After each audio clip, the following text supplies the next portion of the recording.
Ahí está, ya empezó a grabar la clase. Déjenme abrir pizarrón. ¿Se ve el pizarrón, niños?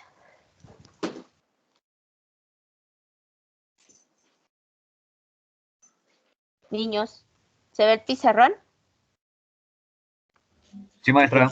¿Sí? ¿Ya se ve el pizarrón? Ok, es que no se ve esta pantallita, entonces es un relajo y no veo quién me habla. Total. Ok.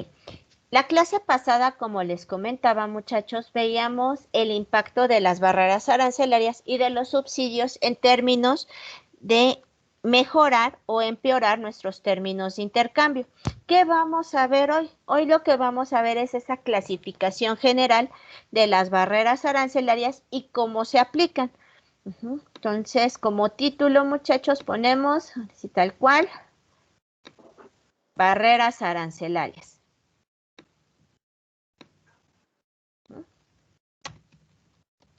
Nuestro tema es barreras arancelarias.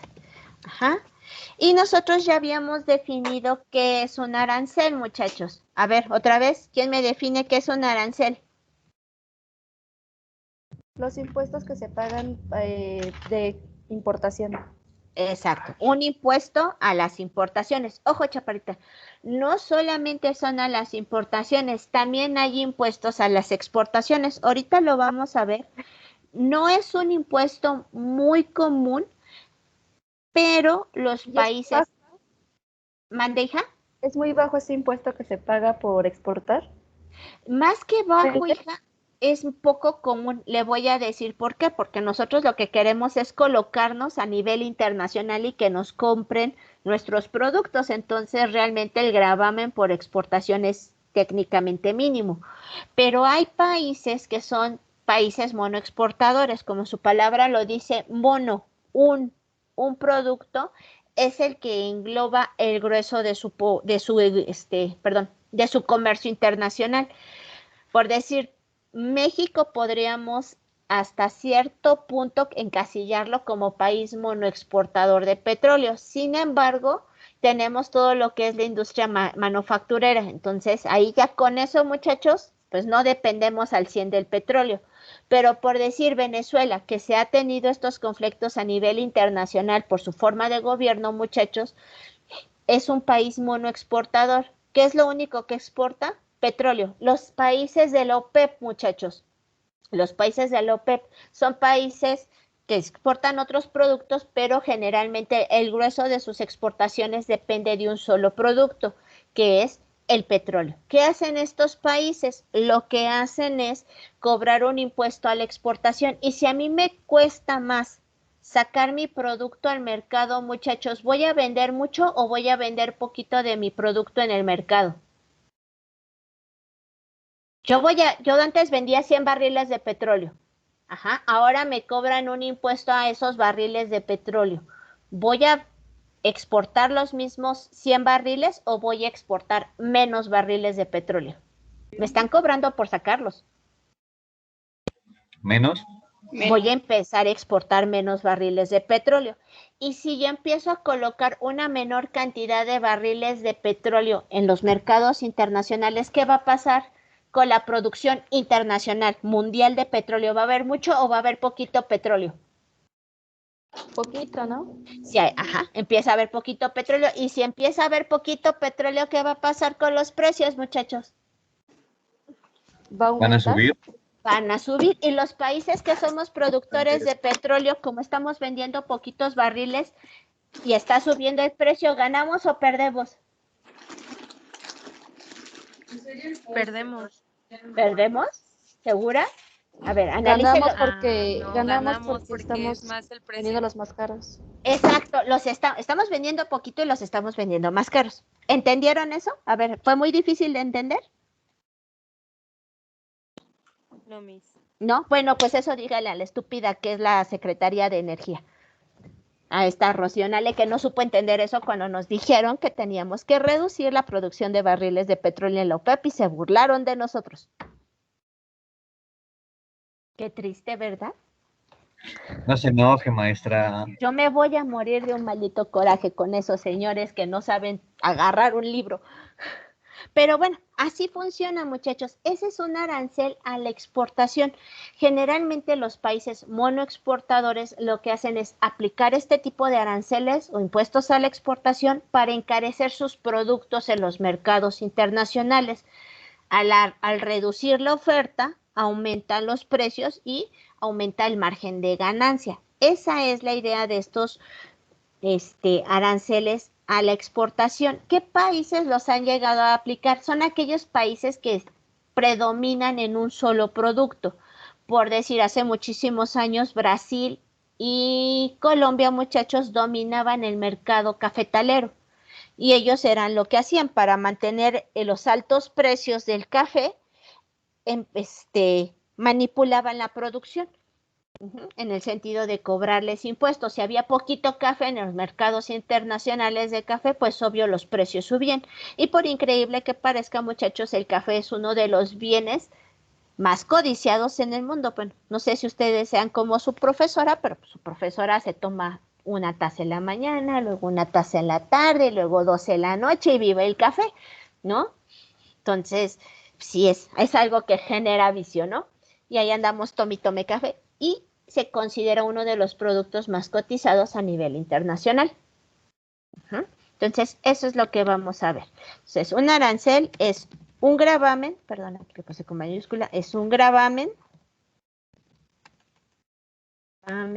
o impuesto al comercio internacional. Aplica tanto a las exportaciones como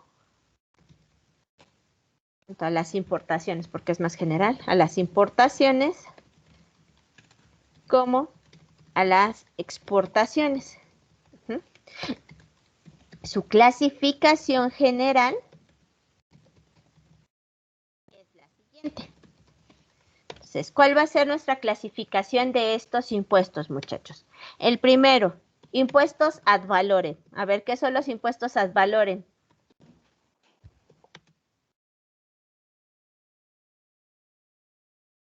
¿A qué les suena ad valorem, muchachos? Si no estoy mal, eso son al 20%, ¿no, Miss? Ajá, pero ¿a qué graban, hijo? Son al 20%, pero ¿qué graban? ¿El valor o El valor graban? del... Exacto. Como su nombre lo dice, muchachos, un impuesto ad valorem es un porcentaje, porcentaje sobre el valor total de la mercancía importada.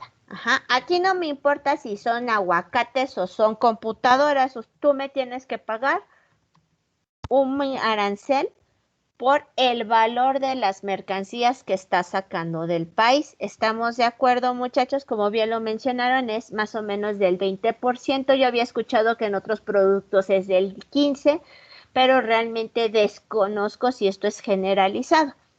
Así que yo nada más, hasta donde mi área de trabajo lo permite, muchachos, pues esto es lo que nosotros nos vamos. Ahora, ¿qué es un arancel específico?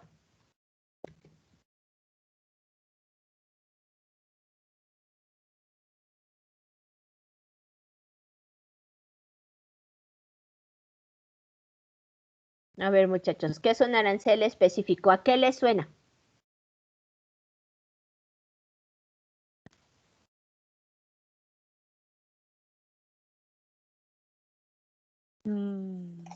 ¿Cómo que es ¿Por fijo, un Miss? producto? Por un producto como que es fijo, sí, están bien, chicas. ¿Qué vamos a tener aquí tal cual? Este es un impuesto que se no cobra. modifica. ¿Cómo, hijo? No lo escuché bien, perdón. Es aquel impuesto que se cobra, pero es como una cantidad fija, no es como que sea un porcentaje. Exacto. Sí, hijo, está bien. Es un impuesto que se cobra desde la perspectiva cuantitativa. ¿A qué voy con el valor? O la diferencia con un impuesto ad valorem. Como dice, El un impuesto. específico es por volumen, ¿no? Exacto, por volumen. Dependiendo de cierto número de unidades, muchachos, se cobran estos impuestos. Y es lo mismo, ¿en qué sentido? Ah, mira, sabes que una cosa es el valor de tu mercancía. Yo puedo importar una computadora y por ser simplemente una computadora, como su valor, vamos a ponerlo en pesos, es de 20,000 pesos. Ah, bueno, por 20,000 pesos tú tienes que pagar el 20% de impuestos. Eso es por el valor de la computadora. ¿Sabes qué? Si importas más de 5 computadoras, si tú compras más de 5 computadoras, tú debes de pagar el 3% adicional por tantas unidades de computadoras, ¿no? De laptops. Y así nos vamos. Eso es lo que estamos teniendo aquí, muchachos. Entonces, lo que vamos a tener es que, con lo que ya me dijeron ustedes, es correcto, es un impuesto que se cobra desde la perspectiva cuantitativa. Es decir, a partir de un volumen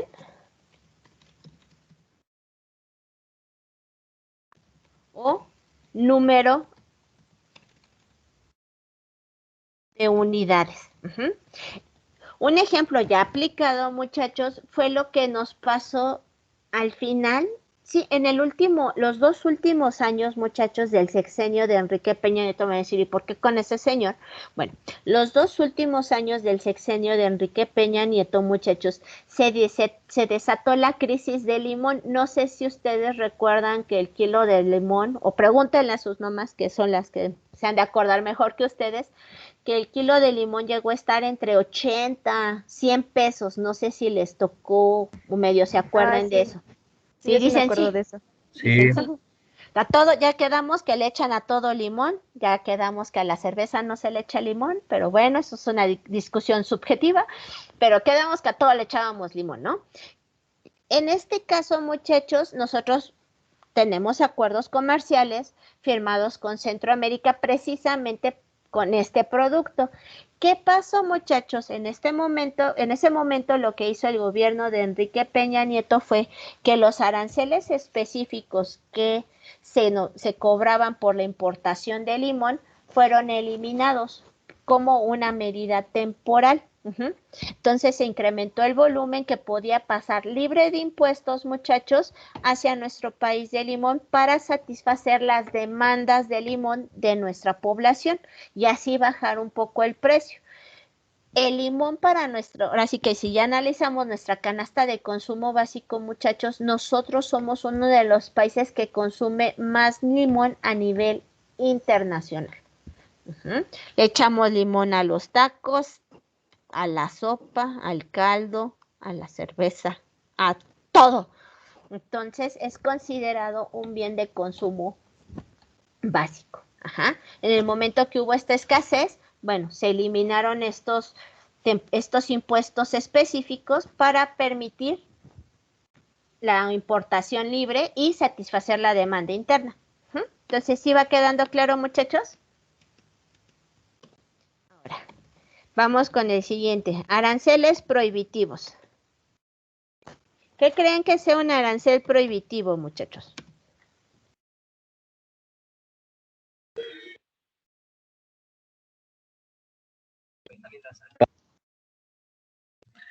para que no pasen los productos a un país, ya sea porque ese país los produce. Sí, hijo, es correcto. Eso es un arancel prohibitivo. ¿Se acuerdan que les he comentado a grosso modo, muchachos, del modelo de industrialización por sustitución de importaciones? Que les había dicho que nuestro país se había cerrado al comercio internacional y que queríamos ser un país autosuficiente. ¿Sí se acuerdan que les he comentado un poquito de eso? Sí. ¿Sí? Ok. Bueno, ese es a lo que voy, muchachos. Cuando se implementó el modelo de industrialización por sustitución de importaciones en México, que fue a partir después de la Segunda Guerra Mundial, muchachos, ¿qué pasa con México? No había los acuerdos comerciales que hoy tenemos firmados, no estábamos integrados todavía, apenas estaba consolidado, así que más el comercio internacional en términos de acuerdos comerciales, valga la redundancia, muchachos. Pero ¿qué teníamos? Vamos a bloquear el comercio internacional. No me voy a cerrar al 100%, pero sí lo voy a impedir o lo voy a entorpecer. En el caso de México, muchachos, la manera de entorpecer el comercio internacional no fue de, no le compro nada al resto del mundo, no. Simplemente se empezaron a cobrar aranceles prohibitivos. Un arancel prohibitivo son impuestos, muchachos, que sobreelevan el precio de los productos importados. Y a la hora de ponerlos en comparación con los productos nacionales, pues ¿qué vamos a comprar? ¿Un producto caro o un producto barato, muchachos? Vamos a suponer que son de la misma calidad, que son idénticos. La única diferencia es que, como lo hago en clase, ¿se acuerdan de nuestras sillas que teníamos en el salón de clases? Así, acuérdense de sus sillas de Unitec. Y la única diferencia que vamos a tener entre una silla traída de Estados Unidos y una silla hecha en México es que una dice Made in Estados Unidos y la otra dice Made in México. Pero la que está hecha en Estados Unidos va a costar 400 pesos y la que está hecha en México va a costar 100 pesos. ¿Cuál van a comprar, muchachos? La de México. La de México. Así es. Ojo, aquí estamos poniendo un supuesto muy importante, muchachos, que los productos cumplen con los mismos estándares de calidad. Por eso les estoy diciendo, tenemos dos sillas igualitas. Están hechas del mismo material, cumplen con las mismas especificaciones, son de la misma calidad. La única diferencia es que una se hizo en Estados Unidos y otra en México, y por estar hecha en Estados Unidos va a pagar el 400% de impuestos. Esa era la única diferencia. Ya aplicado a la realidad, muchachos, en el caso de la economía mexicana y en el caso de la economía latinoamericana, ¿qué fue lo que pasó, muchachos? Este modelo lo que hizo fue subir muchísimo los impuestos a los productos que venían del exterior. Y si yo protejo mucho a las industrias nacionales, ¿las hago competitivas, muchachos, o las hago inútiles? Competitivas. Si las protejo. No, yo creo que las hace inútiles porque no, como no no. tienen con quién competir o con quién comparar sus servicios, pues se vuelven repetitivos en ciertas cosas, ¿no? Exacto. Sí. Exacto. Y sí, es lo que nos pasó, muchachos. Si nosotros analizamos la industria mexicana que se desarrolló en ese periodo, muchachos, pues fueron industrias, empresas que se sobreprotegieron. Ojo, no estoy diciendo que todas, pero sí el grueso de muchas empresas fueron empresas que estuvieron sobreprotegidas, que no importa que la regaran 1, 2, 100,000 veces, el Estado sacaba la cara por ellas y las recuperaba, las financiaba. Sí, no importa que quebraste otra vez, yo te doy dinero. Cuando México entra en crisis precisamente en el sexenio de José López Portillo, muchachos, y les dice, ¿sabes qué? Yo ya no te puedo proteger. Es ahí cuando se da nuestro proceso de apertura económica agresivo, no planeado, y pues estas empresas, al ser unas inútiles, pues no pudieron competir contra empresas eficientes que estaban innovando y pues bueno, viene la quiebra o la absorción de estas empresas por parte de las empresas transnacionales. Entonces, ese es el problema de las barreras arancelarias, muchachos. No son malas, dicen, aquí no es que sean buenas o que sean malas. No son malas siempre y cuando sepas utilizar dicho instrumento y hasta dónde va a tener la aplicación este instrumento. Entonces vamos a tener que son impuestos, en este caso son impuestos tan altos que igualan y o superan, que esa es la idea, y o superan el precio del producto, el precio dentro del mercado interno. Entonces estábamos poniendo el ejemplo, tenemos las mismas sillas, pero la silla que viene de fuera es 300 veces o 400 veces más cara. Es una silla, pues compro la hecha aquí en México, y eso fue lo que nos caracterizó durante este mentado modelo de industrialización por sustitución de importaciones. ¿Sí, muchachos? Ahora, ¿Cuál es el otro impuesto que vamos a tener? Vamos a tener el impuesto o el arancel a las exportaciones. Todos estos aplican a las importaciones, muchachos. Los impuestos a las exportaciones son lo que les comentaba hace un momento del café y del petróleo. Son impuestos estos que se aplican cuando un país es monoexportador. De manera que se encarece su producto a nivel internacional, permitiéndole obtener mayores ingresos.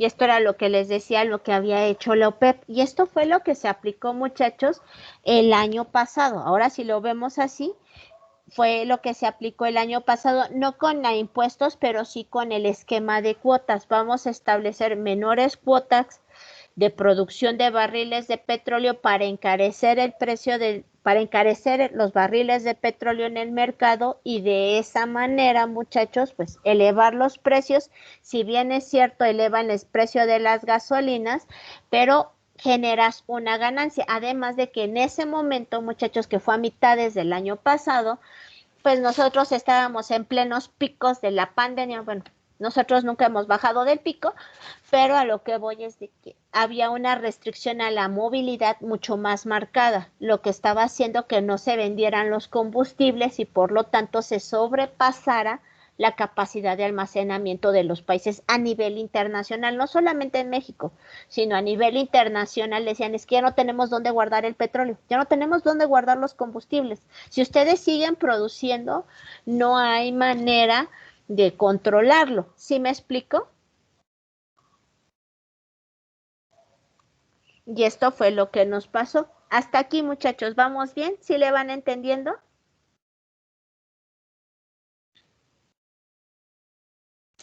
Sí, maestro.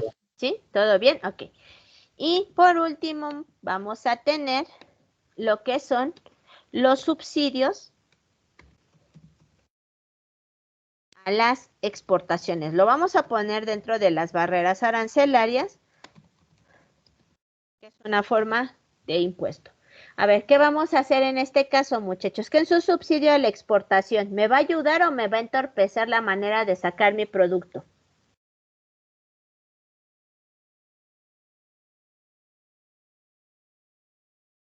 ¿Qué es un subsidio a la exportación? Ya lo platicábamos la clase pasada. Me va a ayudar. ¿Me va a ayudar? Un subsidio a la exportación, recuerden, muchachos, es el gobierno otorga financiamiento, vamos a ponerlo así, financiamiento a los exportadores, haciendo que el precio de su producto sea menor que el precio interno. Acuérdense, solamente voy a financiar a los que se dedican a la exportación. Vamos a poner productores de naranjas. Los productores de naranjas que vayan a mandar su producto hacia Estados Unidos, a esos les voy a dar un subsidio para que ellos no van a comprar el fertilizante, yo se los voy a dar. Tú que eres productor nacional de naranjas, tú te friegas, tú compras todas tus cosas. ¿Qué va a pasar con el precio de los productores que se dedican a la exportación de naranjas, muchachos? ¿Va a ser igual a mi precio que a los que son productores nacionales o va a ser menor?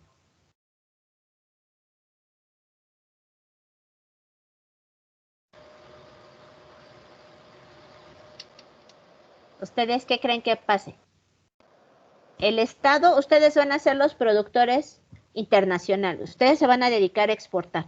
El Estado les va a dar todo el fertilizante. Yo soy la productora nacional y yo lo tengo que comprar.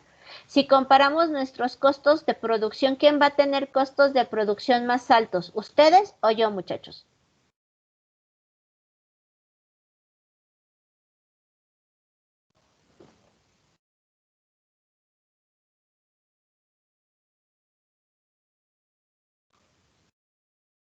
niños? ¿Usted? Yo voy a tener costos de producción más altos y por lo tanto, ¿cómo va a ser mi precio? ¿Más alto o más bajo comparado con el suyo? Su precio más alto. Mi precio va a ser más alto que el suyo. Y si nos vamos a mercado, ustedes se van al mercado internacional, muchachos, y los demás productores, nadie les da ayuda, ¿cómo va a ser su precio en el mercado internacional? ¿Más alto o más bajo? ¿Más alto? ¿Seguros? A usted yo le estoy dando el precio del fertilizante. Yo se lo estoy regalando el fertilizante, pero a su competencia que sería, vamos a hablar de Estados Unidos, de Centroamérica, de los países que están en la línea del Caribe, porque la naranja se da en tierra caliente. ¿Quién va a producir más naranja? A ellos nadie les va a ayudar, solamente lo estoy ayudando a usted. Sus gobiernos más bajo mi no precio. los ayudan, pero a usted sí va a ser más bajo su precio.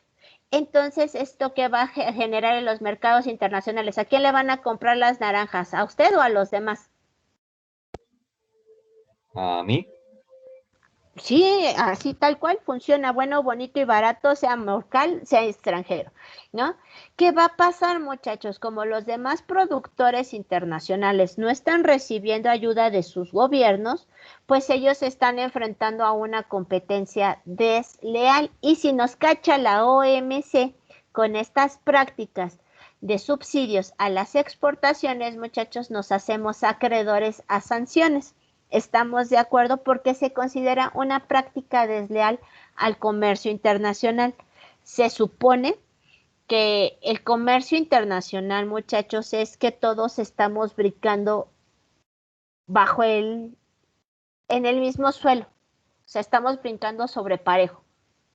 Si nosotros nos estamos dedicando a la exportación de un producto es porque estamos conscientes o tenemos las herramientas o tenemos las ventajas que nos permiten competir con los otros productores. Estamos hablando de un suelo más equitativo.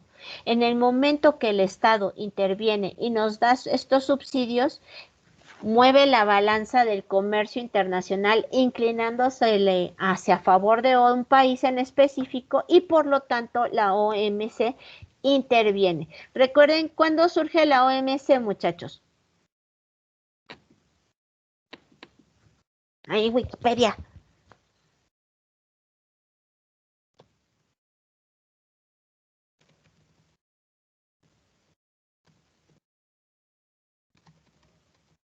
Según Internet, en 1995. Es correcto, porque antes de 1995, ¿quién estaba? En un segundo. Empieza con G. Tiene una A y dos T's.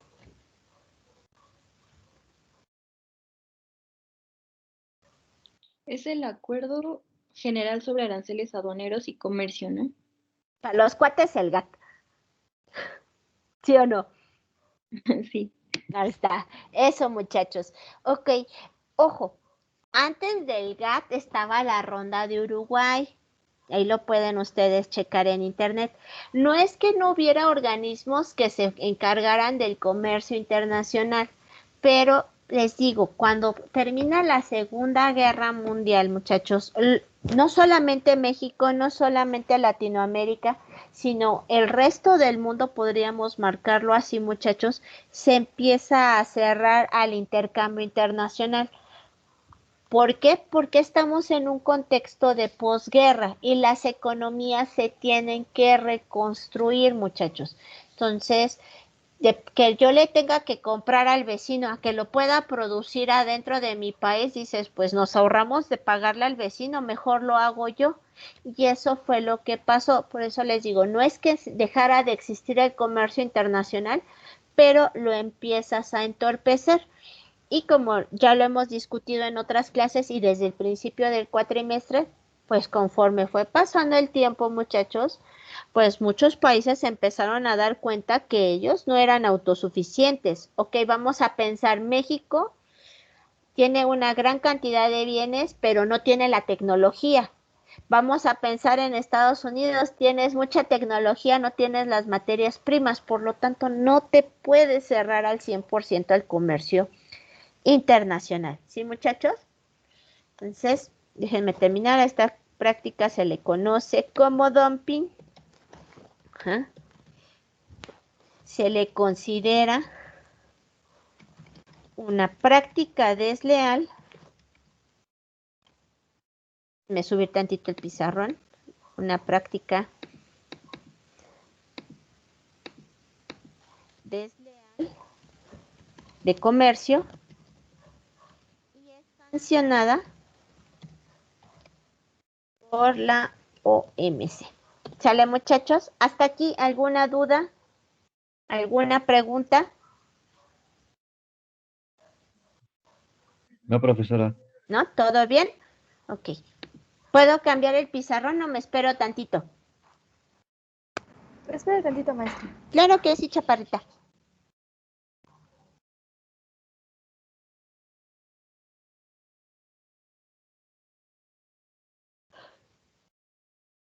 Perdón, muchachos, ya tengo sueño. Ya es viernes. Profesora, Mande, muñeca.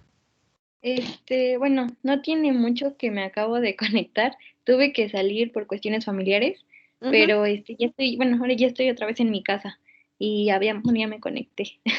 Ok, no se preocupe, hija. Usted tranquila, yo nerviosa. Recuerda que se está grabando la clase. Así Sí. que no pasa nada. No pasa nada, muchachos. Yo entiendo que si se les va, nada más ahora sí como dicen, si me pueden avisar, avísenme. Se me fue el internet, se fue la luz, para que no les afecten las faltas. La verdad es que les voy a ser sincera, estuviéramos en presencial o estamos en línea, yo soy de la idea de que ya están grandes y si entran o no entran a clase ya es su responsabilidad. Entonces ustedes tranquilos, yo nerviosa. Ya si tiene alguna duda de algo de aquí en específico, pues ya me dice, chaparrita. Sí, profesora, muchas gracias. De No, todas maneras, yo reviso la grabación. órale, hija. De todas Gracias. maneras, ya saben, cualquier cosa me escriben y va para todos. Ustedes me dicen cuando ya pueda, supetan, ¿eh? ¿Por qué no me dicen que aquí estoy poniendo una T en lugar de una R? Corríjanme. Yo ya acabé, maestra. No sé si mis compañeros también. ¿Ya todos los demás acabaron, niños? Sí, Miss. Profesora. Ok. ¿Qué pasa con estas barreras arancelarias, muchachos? Si bien ahora sí que con todo este esquema de aranceles se sigue aplicando, no es que deje de existir, pero también es cierto que después de la década de 1980 empieza un proceso de integración internacional. Por eso ustedes decían, bueno, estaba el GATT, que era el Acuerdo General de Aranceles e Impuestos al Comercio Internacional, muchachos. Luego se viene la conformación de la OMC.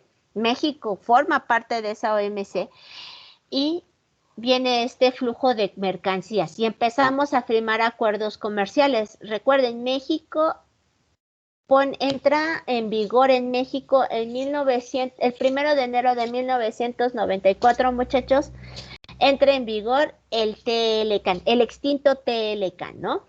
Y empezamos un proceso de integración económica. Recuerden también, muchachos, que después de la Segunda Guerra Mundial empieza a conformarse la Unión Europea. No es que ya se haya formado la zona euro, ni muchísimo menos, pero sí empieza a haber esta organización entre los países europeos que estaban del lado occidental, ¿no? Acuérdense que el bloque oriental era la extinta Unión Soviética, pero empieza a darse esta conformación de bloques económicos. ¿Cuál es la característica de un bloque económico?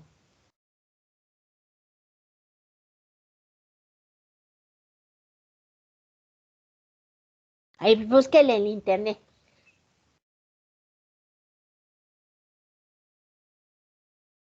¿Qué es un bloque económico, muchachos?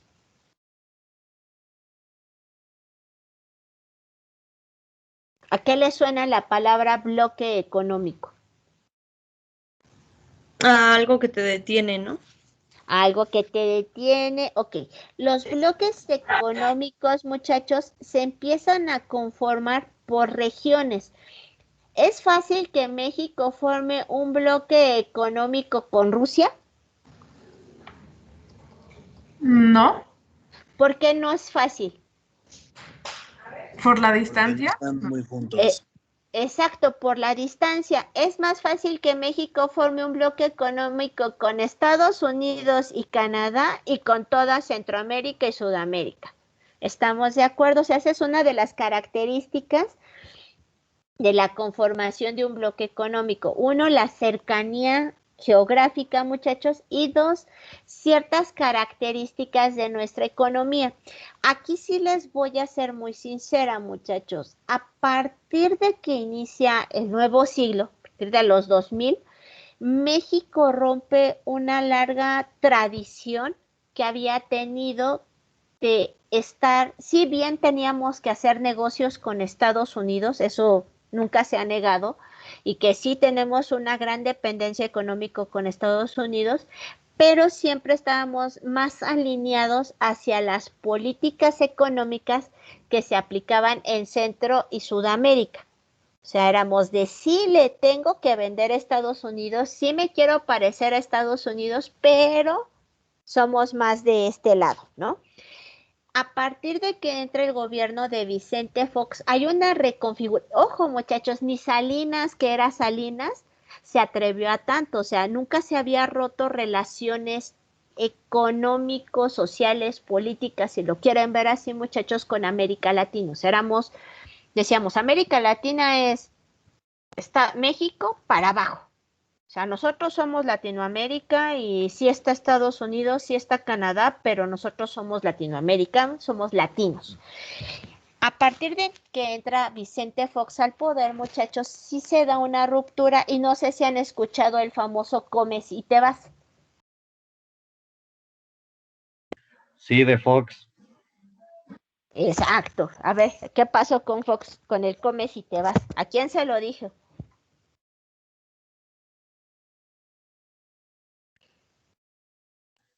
Ay, fue un presidente, pero no recuerdo cuál fue, profesora. Es que esos chismes están re buenos, muchachos. Deben de estudiar más historia porque parece más. A Fidel, se lo dijo a Fidel. Se lo dijo a don Fidel Castro, o sea, no se lo dijo a cualquier hijo de vecina, se lo dijo a don Fidel Castro. Le dijo, ¿sabes qué? Comes y te vas porque acuérdense que siempre ha habido tensiones entre Cuba y Estados Unidos. En aquel entonces iba a venir George Bush a México. Entonces le dijo, ¿sabes qué? Tú comes y le llegas. Y entonces dijo, pues es que nunca, y por eso les decía en este contexto, muchachos, nunca se había dado esa ruptura política con Latinoamérica. Estando Salinas en el poder, muchachos, aquí en México se firmó el acuerdo de paz con la guerrilla en El Salvador. O sea, aquí se negociaron los acuerdos de paz de El Salvador. O sea, México fungió como intermediario. También le dio asilo político a muchos guatemaltecos, muchachos. Recuerden que Centroamérica ha estado marcada por muchas dictaduras. A pesar de que estaba Gustavo Díaz Ordaz y Luis Echeverría, muchachos, y estaban en contra de los socialistas, se le dio asilo político a los chilenos. Con Lázaro Cárdenas, muchachos, el exilio español de la guerra civil española con Francisco Franco, muchachos, se le dio asilo a muchos españoles. O sea, México había tenido una larga trayectoria de fungir como intermediario y en ese entonces se rompe.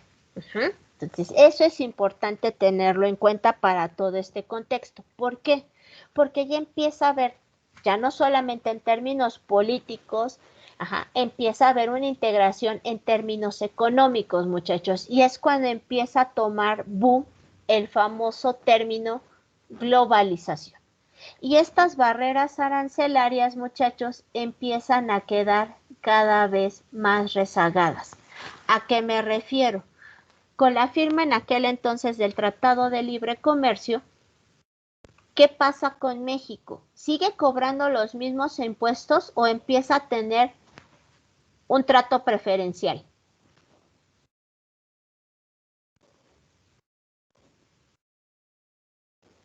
¿Qué pasa con el TLCAN, muchachos? Bueno, extinto TLCAN.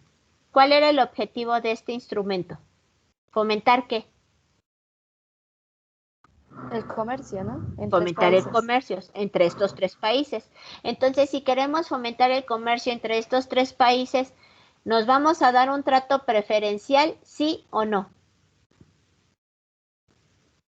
Sí, maestra, va a ser un trato diferente. Va a ser un trato Claro que diferente. sí. ¿Nos vamos a cobrar todos estos mismos impuestos? No, No. Pero, ojo, ¿voy a dejar que entren todos los productos como se me da la gana? no tampoco. Tampoco. Es aquí, muchachos, donde viene ese parteaguas y estas barreras arancelarias, como les digo, empezamos a firmar acuerdos comerciales con todo el mundo. Dices, ok, sí quiero que venderle al resto del mundo, pero tampoco quiero que el resto del mundo me sature el mercado con sus productos. Entonces vamos a utilizar otra forma de proteger los mercados nacionales sin necesidad de utilizar los impuestos, porque ya no es un instrumento tan viable. Y estas van a ser las barreras no arancelarias. Tal cual, muchachos, una barrera no arancelaria es una manera de restringir el comercio internacional por medio de políticas, ¿sale? Entonces déjenme agregar una página y vamos a poner lo siguiente. Déjenme cambiarle de color y vamos a tener, las otras las puse azules, vamos a poner las verdes. Barreras no arancelarias.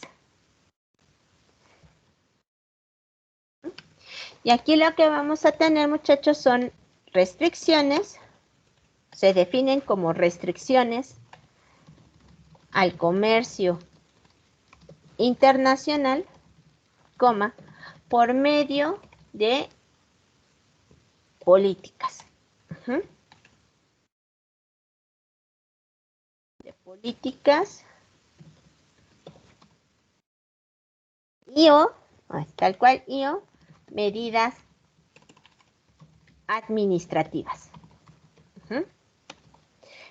La primer barrera arancelaria, sí, la general, la que casi todos imponen, muchachos, y no tiene que ver con aranceles, es el esquema de cuotas. Ahora sí que el principal o el más común, la principal o la barrera más común, vamos a ponerlo. La barrera arancelaria más común o más utilizada son las cuotas. A ver, ¿qué son las cuotas, muchachos?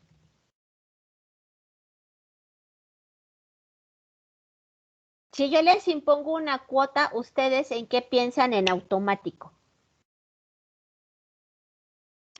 Que si no la pagamos nos da un levantón. Bueno, algo así, algo así. Ahora pásenlo. Que es obligatorio pagarlo.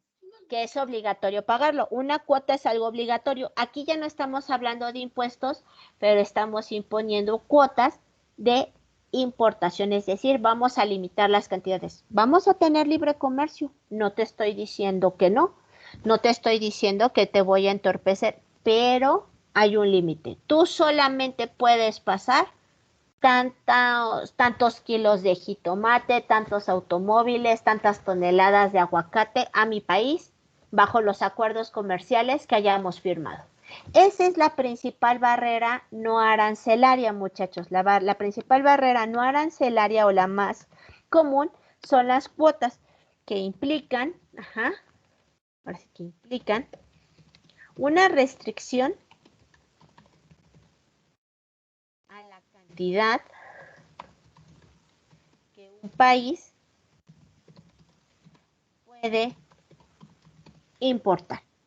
Eso es lo que nos está estableciendo. Y si ustedes, yo sé que son tecnicismos, muchachos, pero si ustedes revisan el TLCAN estaba plagado de muchas barreras de este carácter. O sea, la mayoría de las restricciones al comercio o de las negociaciones que se tenían en el TLCAN eran de tipo de cuotas. ¿Sabes qué? Tanta cantidad puede pasar libre de impuestos a Estados Unidos. Si tú rebasas ese límite, ya se te cobran X gravamen. Y aún así era preferencial, muchachos. Entonces hay que tener en cuenta esto. Ahora, con el actual tratado, con el actual acuerdo, muchachos, aquí les sigo haciendo énfasis, es muy distinto un tratado comercial a un acuerdo comercial. Y ustedes como licenciados en negocios internacionales lo saben mejor que yo. Un acuerdo comercial tiene una menor cobertura que un tratado de libre comercio. ¿O es lo mismo tratado de libre comercio, acuerdo comercial, muchachos? No, no lo No. es, maestra. No, dice no, nada que ver, ¿no? O sea, sí es un acuerdo, sí hay comercio internacional, pero como el otro lo decía, tratado de libre, ahí está la palabra, libre comercio. Aquí es un acuerdo comercial, por lo tanto su cobertura es menor y tiene muchas más restricciones. Recuerden que ya entraron en este actual acuerdo, muchachos, todo lo que son los bienes intangibles. ¿Qué son estos bienes intangibles? Lo que es la producción de conocimiento. Ajá, las patentes, los derechos de autor, muchachos, que no estaban en el anterior, en el tratado, ahora sí. Entonces, eso es lo que vamos a tener. ¿Qué otras barreras no arancelarias se tienen? ¿Cómo puedo restringir las importaciones de un país sin romper esos acuerdos comerciales y meterme a un problema con la OMC? El problema de las barreras no arancelarias, muchachos, es que la OMC muchas veces no puede intervenir de manera inmediata o no es tan fácil demostrar que estamos entorpeciendo el comercio internacional entre dos países cuando aplicamos este tipo de barreras. Les voy a decir por qué. Vamos a poner, este es un ejemplo que viene en uno de los manuales de la OMC, que México, estoy cambiando a los países, México de la noche a la mañana decide ponerle, ojo, decide aplicarle un impuesto única y exclusivamente a la carne traída de Argentina. Yo no le avisé y nosotros tenemos un acuerdo de libre comercio entre México y Argentina respecto a la importación de carne. Pero de la noche a la mañana yo decidí aplicarles un impuesto. No les avisé. ¿Qué puede hacer Argentina, muchachos? ¿Con quién se queja? ¿Con quién me acusa?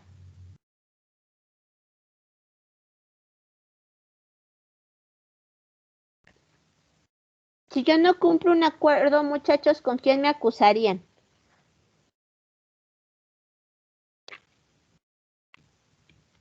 ¿Con la OMC? Exacto, hija, sí, con la OMC. Argentina va ante la OMC, ahora sí que tal cual expone su queja, expone su caso, y como yo estoy actuando de manera unilateral y me pasé por el arco del triunfo el acuerdo que yo tenía firmado con Argentina y decidí cobrar impuestos nada más porque sí, muchachos, ¿qué hace la OMC con México? ¿Le pone una sanción, sí o no? ¿Una sanción? Sí. Nos hacemos acreedores a una sanción. Es demostrable, es comprobable que México, uno, no está cumpliendo con ese acuerdo ya firmado y que está actuando ahora sí que de mala manera y le está cobrando nada más porque sí impuestos a Argentina. Ahora voy a poner esta situación voy a tratar de impedir el comercio de Argentina. Y México agarra y dice, así tal cual, México se reserva el derecho de importación de carne proveniente de Argentina por considerar, con base en nuestros estudios, voy a presentar mis estudios, que la carne traída de Argentina, en específico la carne de puerco, tiene cisticercos. Argentina va y me acusa ante la OMC. ¿Qué puede hacer la OMC en este caso?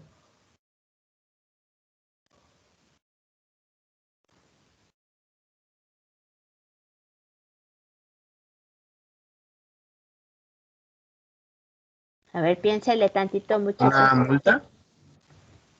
¿Pero por qué me vas a cobrar una multa? Sí está bien, hijo, pero ¿por qué me va a cobrar una multa? ¿Se rompió el acuerdo o no?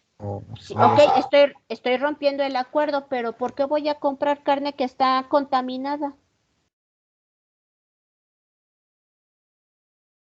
¿Sí me explico, muchachos? Las barreras no arancelarias tienen ese pequeño gran problema, muchachos. La OMC, pues, ok, le dice a México, ¿sabes qué? Estás violando un acuerdo comercial que tenías firmado con Argentina. Sí, o sea, yo no te estoy diciendo que no desconozco ese acuerdo.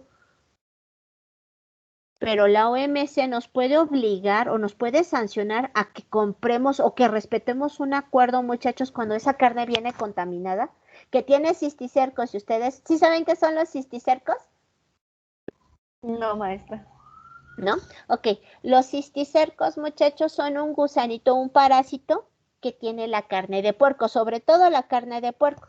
Y ese gusanito, muchachos, pues no se muere tan fácilmente. Es más, ustedes pueden, aunque se haya pasado por un proceso de cocción la carne de puerco, ese parásito sobrevive, ese gusanito sobrevive y no se deshace tampoco con el ácido de nuestro estómago. Entonces el gusanito sobrevive y puede viajar en el torrente sanguíneo y se aloja. Le gusta mucho vivir en el cerebro, entonces se puede alojar en el cerebro y imagínense tener un gusanito que se está comiendo su cerebro. Ya no van a comer carnitas. No, ya no, maestra. Dice, gracias por arruinarnos nuestra existencia. La mis que deprime al mundo. Pero eso es lo que pasa con los cisticercos, muchachos. No solamente se alojan en el cerebro, se pueden alojar en cualquier parte del cuerpo, ¿eh? Es una infección.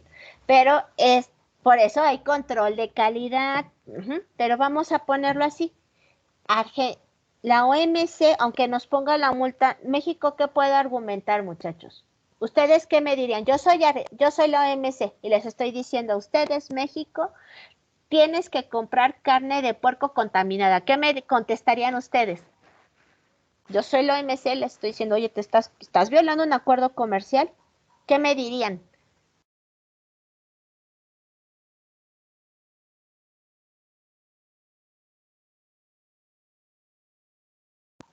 A ver, muchachos, imagínense, yo les quiero vender carne contaminada. ¿Qué me contestarían? Pues que no quiero arriesgar a mi población, ¿no? Exacto, sí, muchachos, o sea, no tienen que darme el mega argumento ni estructurado, simplemente con lógica. ¿Ustedes me comprarían o qué le contestarían a la OMC? Sí, sí tengo un acuerdo con Argentina, sí es esto, pero yo no le voy a comprar un producto que viene contaminado y que pone en riesgo la salud de mi población. Esto ha pasado muchas veces, muchachos. Ahorita puse un ejemplo con Argentina, pero ha pasado esto de los cisticercos. ¿No se escucharon de la enfermedad de las vacas locas?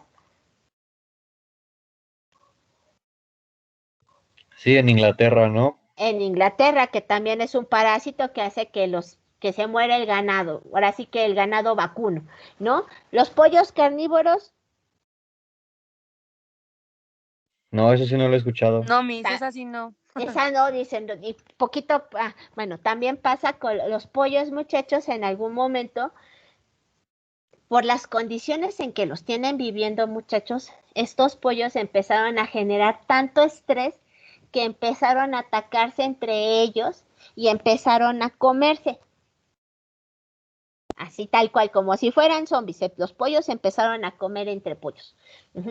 El problema, muchachos, de los pollos que se estaban comiendo a los otros pollos es que por ese nivel de estrés que estaban generando y al estarse comiendo entre ellos, se dieron cuenta que la carne estaba desarrollando cierto tipo de toxinas que le eran perjudiciales, al consumo humano. ¿Escucharon hablar de los zombies, de los ciervos zombies? Ah, sí, pero que al final no eran zombies, nada más se suicidaban tirándose de riscos, ¿no? Sí, pero parecían zombies, ¿no? Entonces, ¿qué pasaba, no? Eso también, muchachos, esas son barreras no arancelarias. ¿De qué tipo? Ahorita las vamos a definir. Pero en estos casos, muchachos, es muy difícil que la OMC tome partido o toma partido, pero lleva un proceso mucho más largo que cuando agarramos y cobramos impuestos nada más porque sí. ¿Estamos de acuerdo? O sea, las barreras no arancelarias, muchachos, ayudan a proteger los mercados nacionales sin violentar los acuerdos internacionales.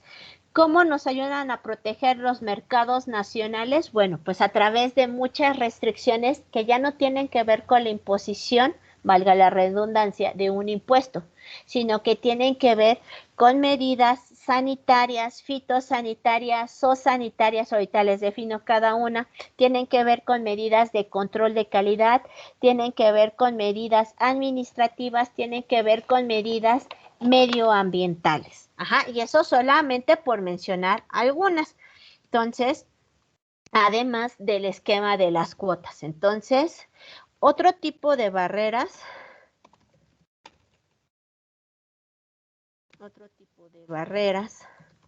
no arancelarias son 2 puntos. Vamos a tener las barreras sanitarias. ¿En qué consisten estas, muchachos? Estas se relacionan con el nivel de toxicidad de los productos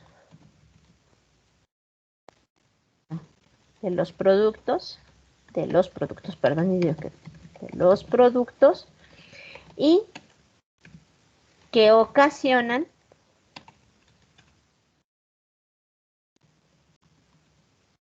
un daño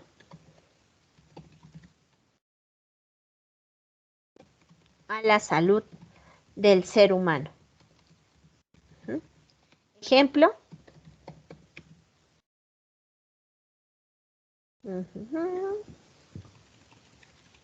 A ver, pongan, ahí les va el chisme. Ahora sí que vamos a poner chisme. Hace muchos años, ustedes ni siquiera estaban en proceso de estar planificados, muchachos. En la década de los 70s, 80s, hubo un boom de muchos productos que venían de China. No sé si les tocó jugar con esos carritos que prendían 1 o 2 veces y ya no servían nunca más. Que decían Made in China, Made in Corea, Made in Taiwán. No sé si les tocó verlos. No, Miss. No, ya me hicieron sentir muy anciana, pero ok. Eso pasaba en mis tiempos, eso pasaba. Y los niños, ¿conocen los Hot Wheels? Claro, maestra. Y dicen, ok. Y cuando son chiquitos, niños, ¿qué hacen con los juguetes generalmente? De 1 o 2 años. Generalmente, ¿qué hacen todos los niños? Niños y niñas, ¿qué hacen con los juguetes? Metérselos a la boca. Metérselos a la boca, ok. Y están de acuerdo que tienen sus dientes muy chiquitos. Imagínense que ustedes se meten a la boca un carrito Hot Wheels. ¿Le raspamos o no le vamos a raspar la pintura? Sí, venía toda envenenada con plomo. Exacto, es a lo que voy, muchachos. En ese periodo, Mattel, ahora sí que Hot Wheels, recibió una demanda millonaria, muchachos, y tuvo que sacar muchos carritos de su mercado. ¿Por qué? Porque los carritos Hot Wheels estaban siendo fabricados en China. En China, muchachos, los estaban pintando con pintura a base de plomo. El problema del plomo, muchachos, es que causa envenenamiento en la sangre. Y este envenenamiento en la sangre se traduce en una enfermedad llamada saturnismo. Y muchas veces llega a ocasionar daño cerebral muy parecido. No sé si el término clínico es el correcto, muchachos, pero se utilizaba antes mucho el término retraso mental. Que no eran una persona, no sé si es correcto, no sé en este caso, pero que generaba este tipo de retraso mental, y muchos padres decían, es que mi hijo, y sobre todo en Estados Unidos, mi hijo nació sano, mi hijo estaba bien, no tenía ningún problema de aprendizaje ni de conducta, y de repente pues empezó a cambiar, ya no era una persona, como dicen, 100% funcional, ¿no? En ese aspecto. Y entonces empezaron, pero no fue uno, muchachos, sino empezaron a ser muchos niños y que anemias, empezaron a desarrollar leucemia. Y cuando empezaron a hacer estudios, se dieron cuenta en una característica muy específica. Todos estos niños tenían envenenamiento por plomo. Si son de lugares distintos, ¿cómo se van a enfermar todos de envenenamiento por plomo? Pues resulta que tenían estos carritos y todos se los metieron a la boca y pues duro y dale con el carrito en la boca, le arrancaron la pintura, se tragaron el plomo y bonitos enfermedades. Esa, muchachos, es una barrera sanitaria. En ese momento Estados Unidos prohibió la importación de ese juguete traído de China. No importa que tuvieras un acuerdo comercial, no importa que estuvieras más pactado que nada. Tú no puedes permitir la entrada de un producto a tu país que le genere el daño a la salud del ser humano. Esa es una barrera sanitaria. ¿Sí, muchachos? Como lo que pasó con la leche contaminada de Chernobyl. Ustedes no lo saben, pero si sus papás brillan de noche es por eso. Sus papás son como de mi generación, entonces también han de brillar de noche. Sí, maestra, su generación está medio rara por el plomo, ¿eh? Miren, nosotros sufrimos envenenamiento por plomo, envenenamiento por leche radioactiva, nos tocó vivir la Guerra Fría. Nosotros somos una generación fuerte y no criticamos a Pepe Le Pew. Maestra, ¿Qué le digo? De chaparrito. bueno, estaba comentando una compañera en el grupo de WhatsApp que se quedó sin internet. Se llama Alejandra Saraí Barrera Aguilar. Ah, gracias, hijo. A ver, déjeme la anoto. Sí, maestra. Alejandra. Gracias, chaparrito. Maestra, Mande. Maestra, también ¿Cómo se Daniela. A ver, espérame. Alejandra Saraí Barrera. ¿Y quién más? Daniela. Daniela, ¿qué? Bernal, creo. Daniela Bernal. Miss, no, aquí estoy. Ya No. volví. Ah, Ya, ya dice- volvió. bueno, sí, pero no. Ya. maestra, Perdón, Miss. No, no se preocupen, muchachos. maestra, Mande, hija.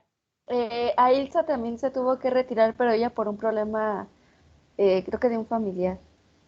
Ok, hija, déjeme la anoto a Ilsa. Sí, no se preocupen, muchachos. Gracias por avisarme. Gracias, maestra. No, de qué, gracias a ustedes. Entonces, como bien dice su compañero, mi generación está un poquito rara, sí, sí tienen razón. Nos tocó, en México, muchachos, nos tocó envenenamiento por plomo, nos tocó envenenamiento por melanina, nos tocó envenenamiento por leche radioactiva, y esto es cierto, muchachos. Ya sé que lo vieron. ¿Vieron esta serie de Chernobyl? O el documental, no sé qué salió. ¿Era de Netflix o de HBO? Sí, maestra. Bueno, yo sí lo vi. Dicen, sí, sí, la HBO, ¿no? en HBO, ok. Bueno, más allá de esto, muchachos, ustedes saben que cuando se dio el desastre nuclear de Chernobyl, no solamente se contaminó Chernobyl, sino que hubo ahora sí que una nube radioactiva que contaminó otras regiones. En este caso, muchachos, hubo leche que venía de Irlanda que estaba contaminada con radiación de Chernobyl. Y esa leche, muchachos, se vendió aquí en México. Precisamente en el sexenio de Carlos Salinas del 88 al 94, la famosa leche Betty. Bueno, y espérense, había leche que tenía heces fecales, así que nosotros tenemos anticuerpos, sabrá Dios por qué no nos morimos antes, ¿no? Pero literal, muchachos, en ese momento en México hubo un problema con los productores de leche. En el norte se sabe que son ganaderos, ellos le vendían la leche a la Conasupo, Liconza, la extinta Conasupo, y le llegaron aquí con Carlos Salinas y le dijeron, ¿sabe qué, señor presidente? Nosotros no podemos seguirle vendiendo la leche al precio que usted quiere, porque tenemos pérdidas, ¿no? Entonces, cuenta la leyenda, rumores de pasillo, que Carlos Salinas de Gortari le dijo a los ganaderos, no, señores, miren, es que no se puede, tengo que garantizar precios. Y los ganaderos dijeron, no, no podemos, y pues ahí, hágale como quiera, ¿no? Se regresaron para el norte estos ganaderos, muchachos, y en ese transcurso dicen que tardaron más en bajarse del avión que en regresarse. ¿Por qué? Porque Carlos Salinas inmediatamente empezó a promover una ley para expropiar las tierras ganaderas, en específico las que se encargaban de la leche, para abastecer y garantizar la alimentación del pueblo mexicano por medio de la Conasupo. A su vez, muchachos, que por considerarlo una emergencia nacional, permitió la importación de leche. El problema, muchachos, es que esta leche estaba contaminada de Chernobyl. Si hay mucho de un producto en un mercado, ¿qué pasa con el precio, muchachos? ¿Sube o baja? Baja. Baja.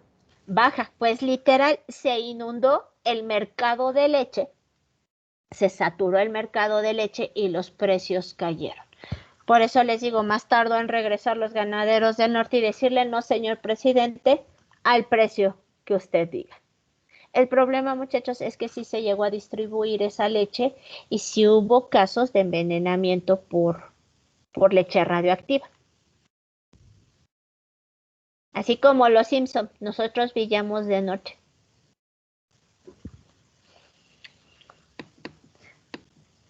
Para que vean todo lo que pasa. Esa, muchachos, es una medida sanitaria. Ahora, ¿qué van con las medidas fitosanitarias? ¿O qué es una medida fitosanitaria?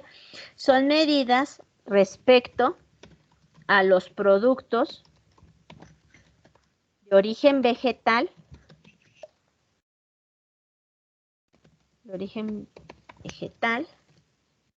toxicidad,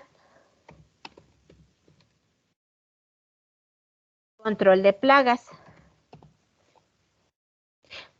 Aquí, muchachos, vamos a tener el caso igual contra México. Dale, ¿saben que mucho tiempo México no pudo exportar aguacates a Estados Unidos, muchachos?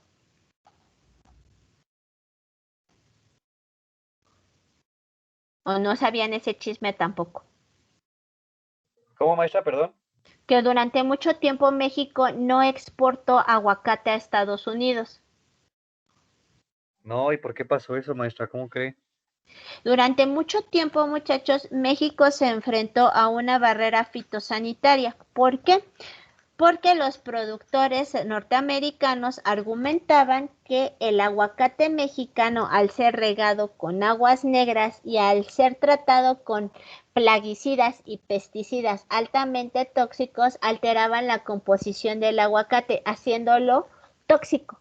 Entonces, México no podía exportar aguacate a Estados Unidos, muchachos. También pasó con las fresas, se dio un caso en Walmart hace unos 6 años, que Walmart prohibió en todas sus cadenas la importación de fresa proveniente de México, argumentando un caso de salmonela, que las fresas que eran llevadas de México estaban ocasionando salmonela en Estados Unidos.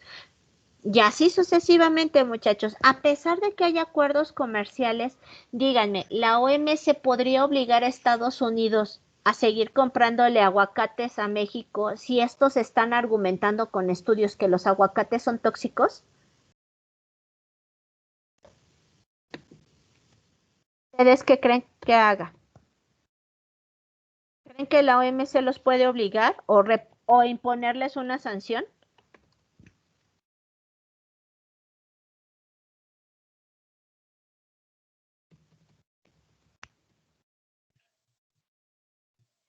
Pues yo supongo que si tiene pruebas, sí, ¿no? Si tienen pruebas de que es de mala fe, ok, pero ¿y si no? ¿Cómo le dices de la noche a la mañana que te obliguen a comprar un producto que está contaminado?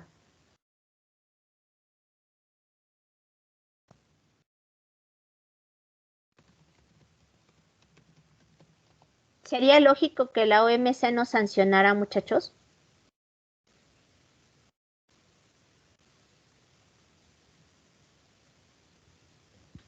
Niños. Pues no.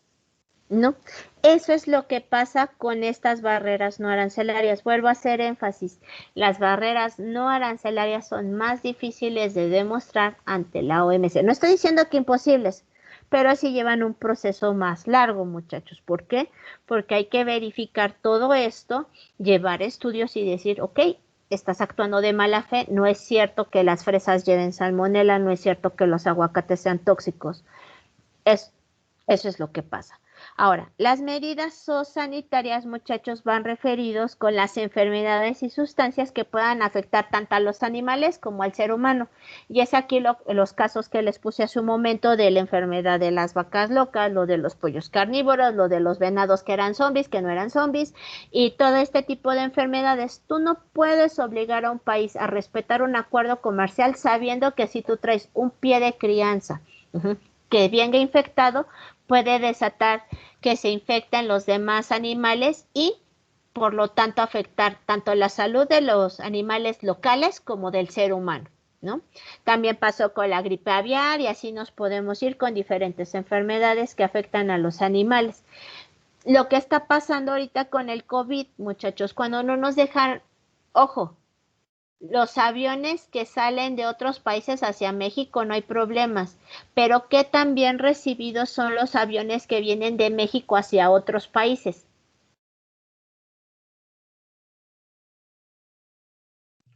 Nada bien. Nada bien. ¿Por qué? Por todos los contagios y el mal manejo de la pandemia. Exacto. Ahí, esa, muchachos, si lo quieren ver así, esa es una medida zoosanitaria. No te van a dejar entrar porque tú vas hecho, tienes un foco de infección, se acabó. ¿Sí? ¿Vamos bien, muchachos? ¿Hasta aquí alguna duda? ¿Alguna pregunta? No, No, maestra, ¿No? ninguna. Ya nada No, más nos mis. faltan 3 medidas. Ok, vamos a verlas rápido. Ajá. Bueno, las que siguen son de control de calidad, muchachos, como su nombre lo dice, tiene que ver con las especificaciones o requerimientos que debe de cumplir un producto. Entonces, son los requerimientos que deben cumplir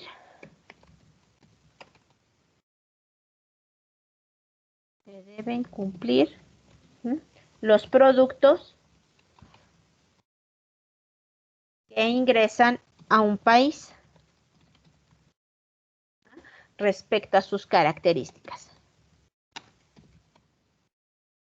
Es aquí, muchachos, cuando hablamos de que, o ustedes mismos me lo han, con sus compañeros de esta carrera me lo han comentado, cuando les tocaba que los llevaran a aduanas, que veían que todos los productos más bonitos, sobre todo lo que es agropecuario, agrícola, muchachos, frutas, verduras, lo más bonito se va para afuera y lo que sobra se queda aquí. ¿Por qué? Porque hay que comprar con medidas de control de calidad y obvio los estándares internacionales de control de calidad, pues lastimosamente, muchachos, son mucho más altos que lo que nosotros imponemos a los productos que entran, ¿no? Entonces, pues lo bonito va para afuera y lo que sobre pues se queda en territorio nacional. ¿Qué otra medida vamos a tener? Vamos a tener las medidas administrativas que consisten a los requerimientos, son los requerimientos de empaquetado.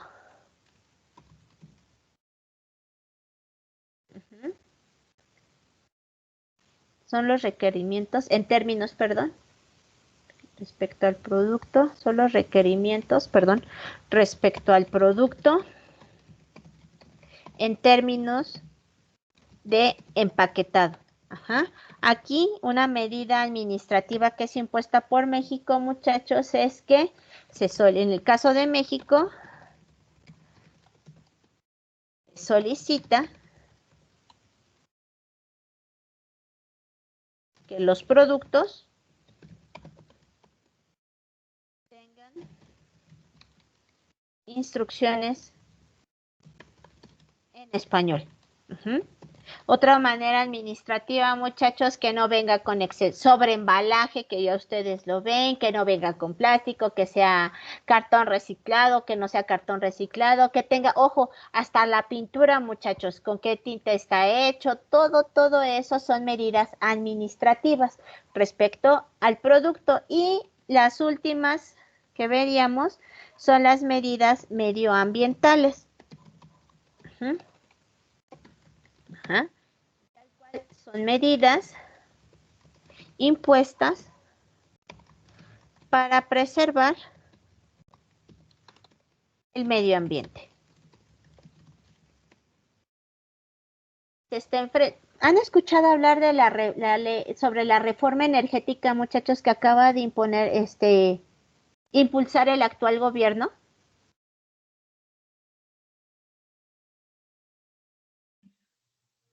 ¿Han escuchado algo de eso, muchachos? Según yo, que un juez la suspendió o algo así, ¿no? Ajá, un juez la suspendió, pero ¿saben en qué consistía esta reforma a la ley energética?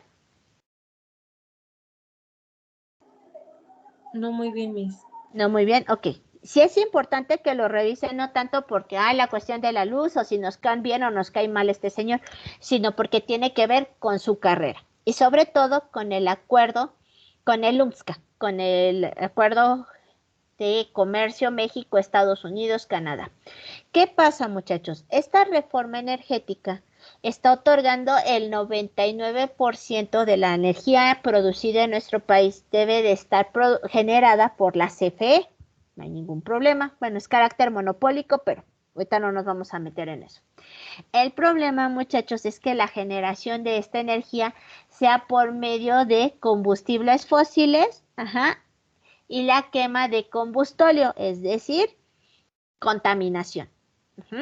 Cuando se firmó el nuevo acuerdo comercial, muchachos, entre México, Estados Unidos y Canadá, hay una fracción muy importante que está destinada a la generación de energías limpias. Ninguna energía es limpia al 100%, muchachos, sea energía eólica, sea energía solar, sea energía fotovoltaica, lo que ustedes quieran, ninguna energía es 100% limpia.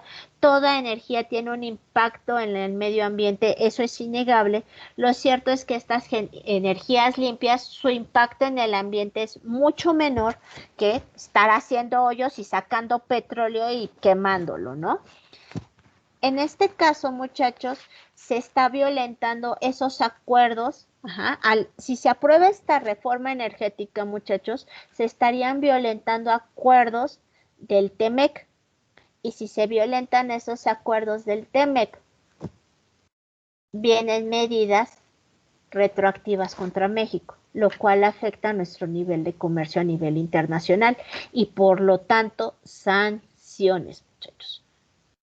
Y si nos empiezan a imponer sanciones y multas, ¿qué país va a querer invertir o tener negocios con un país que no sabe respetar sus acuerdos? No estoy diciendo que esté bien o que esté mal, muchachos. Ya dejémonos de esa discusión. Veámoslo como gente de negocios. Si un país con el cual estamos firmando un acuerdo se echa para atrás o no lo cumple, ¿qué tan confiable es?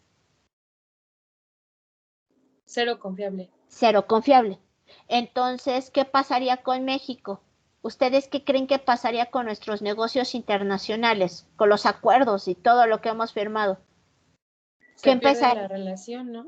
Se pierden relaciones y entonces, ¿qué pasa con las empresas? ¿Se van a quedar aquí o se van a salir de aquí? Se van a ir de aquí. Se empiezan a ir de aquí y entonces empiezan a bajar el nivel de producto. Ese es el problema, muchachos. Más allá de una crítica de si está bien y que si la mafia del poder y bla, bla, bla, bla, bla. Ese es el problema, muchachos. Ya lo hemos discutido. Esas son las medidas, ahora sí que impuestas para preservar el medio ambiente. México, muchachos, por decir, yo les comentaba el caso del embargo autunero que tuvo México por el uso de las redes de arrastre. O sea, esas son las medidas medioambientales. En el caso de México, muchachos, si nosotros empezamos otra vez a producir energía eléctrica usando combustóleo y la quema de energía fósil, estamos elevando los niveles de contaminación y el mundo está apostando para que no sigamos calentando más al mundo y tú lo sigues haciendo, pues entonces vas a empezar a perder esos acuerdos internacionales. Nadie va a querer hacer negocios contigo. Eso es lo que pasa. Hasta aquí, muchachos. ¿Alguna duda? ¿Alguna pregunta? ¿No? No, maestra, todo bien. ¿Todo No, bien? Miss. ¿Puedo cambiar el pizarrón? Sí. ¿Sí? Ok. Con base en esto, aquí no se ve muy bien, muchachos, porque es una imagen, pero estos serían, ojo, no viene en el examen, pero sí me interesó que lo tuvieran ustedes. Esto es lo que pasa, muchachos, cuando nosotros tenemos un problema con algún país, así tal cual. Estos son los pasos que se sigue a través de la OMC. Ojo, esto estudienlo, pero para su EGEL, porque esto es pregunta EGEL tanto para mis niños de negocios como para mis economistas. Estos son los pasos, muchachos, que se deben seguir para establecer una solución de diferencias, o sea, cómo actúan los organismos. Primero se generan las consultas con base en el artículo 4 de la OMC, de la solución de diferencias, se establece ahora sí que un grupo especial, se empiezan a revisar, se hace un examen, hay ahora sí que una etapa de reexamen, a ver si es cierto que se están violentando algún acuerdo, se hace un informe, ya que se hace este informe, se revisa, se aplica, y si hay que pagar multas, muchachos, bueno, en la aplicación del informe, aquí ya se dice, bueno, hay medidas activas o retroactivas. El chiste, muchachos, es que si nosotros, en este caso, nosotros no cumplimos con las sanciones que nos impone la OMC, nos pueden aplicar medidas de retorsión. ¿Qué son las medidas de retorsión? Que si nosotros decidimos cobrarle impuestos de manera unilateral a otro país y no acatamos las imposiciones de la OMC, el país que ahora sí que el país con el que tenemos estos negocios puede agarrar y decir, ok, tú México me estás cobrando impuestos por la carne, entonces yo te voy a cobrar a ti impuestos por el aguacate. Y es una medida ya avalada por la OMC.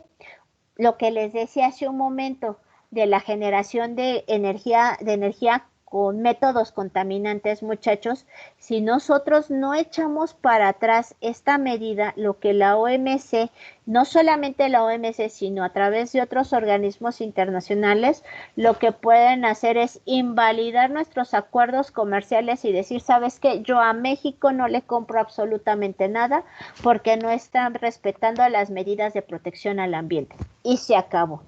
O sea, se firmó el acuerdo, no lo cumplió, sigue empecinado en hacer lo que se le dé la gana, simplemente se le deja de comprar a México. Ese es el problema, muchachos. Por eso la gravedad de este asunto. Dicen que tiene que ver la energía con el comercio internacional. Ese es el problema. De todas maneras, aquí les puse la liga tal cual del cuadro para que lo puedan consultar a detalle, ahora sí que hacer grande la imagen, ver los puntos cada uno, y esto está ligado al taller que les comentaba de solución de diferencias. ¿Sí queda claro, muchachos? Sí, profesora. ¿Sí? Sí, Miss. Ok, hasta aquí le vamos a dejar. La clase que viene vamos a hacer un pequeño ejercicio y vamos a comenzar a ver balanza de pagos. Ya casi terminamos el cuatri, muchachos. ¿Sale? Entonces, nada más déjenme. ¿Puedo quitar ya el pizarrón? Sí, maestra. ¿Sí? Sí, maestro. Déjenme detener video.